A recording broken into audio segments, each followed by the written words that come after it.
Hi guys! For today's video, wala tayong masyadong ganap pero samahan nyo kaming mag-ready para sa long drive namin this weekend. 5 days kaming magro-road trip kaya eto maglalaba muna kami ng mga damit. Alam nyo naman at wash and wear nga kami dito sa New Zealand dahil onti lang ang damit na dala namin. Una-una nga naming inasikaso is pumunta kami dito sa PB Tech dahil kailangan ko ng bagong hard drive. Pinakaayaw ko kasi yung napupuno yung memory ng iPhone kaya nililipat ko talaga yung mga videos sa hard drive. Bigla kasing hindi ko na ma-access yung hard drive na dala ko sa Pinas. Kailangan ko na nga mag-empty ng storage sa phone dahil maglo-long drive kami at ang dami naming adventures na kailangan naming makapture. Next naman, kukumpletuhin nga lang namin yung mga kulang namin na gamit para sa snow adventure namin. Bumili na nga agad kami ng trays of eggs tapos madaming wipes para sa mga bata. Next naman, naghahanap nga kami ng snow pants for Atoya. Kung wala man kami makita, manghihiram na nga lang yung sister ko sa mga friends niya na may anak na kasing age ni Atoya. Dahil maliit na nga rin kay Boss Liam yung snow boots niya, bumili na lang yung sister ko ng gum boots para pag nag-snow. Excited na nga tong magpinsan mag-snow angel. After that, bumili na nga din kami ng snow gloves para sa akin, kay Daddy at kay Boss Liam. Kinaliitan na rin kasi ni Boss Liam yung snow gloves niya last year. Next naman, bumili kami dito sa chemist para bumili ng cough medicine ni Atoya at Liam. Dumaan na nga din kami dito sa favorite ni Atoya na chicken skin. Inorderan na nga namin sila tapos dito na sila magsistay kasi kami ng sister ko mamimili kami ng snacks na babaunin sa long drive. After that, pinuntahan namin ng sister ko yung friend niya kasi meron silang snow pants na sakto kay Atoya.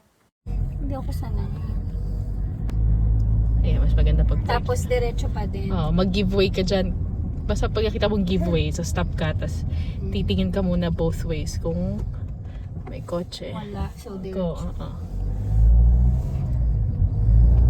Siyempre para pag nag-blanket nurse na ako dito. First time ko din palang itatry mag-drive dito sa New Zealand. Late afternoon naman, multitasking nga tayo dahil habang nagbe-babysit ako kay Zoe ay naglilipat na nga ako ng mga video sa hard drive. Kung ganito ba naman ka-cute ang inaalagaan mo ay paniguradong hindi ka nga matatapos. Bago matulog, prepare ko na nga din yung mga snacks na babaunin namin. Bali 2 car kami guys, kaya 2 set din ng snacks yung ginawa ko. Prepare ko talaga to maayos kasi si Atoya and Liam ay mukhang snacks. After noon, tinapos ko na nga yung pag-e-empake para sa 5 days road trip namin.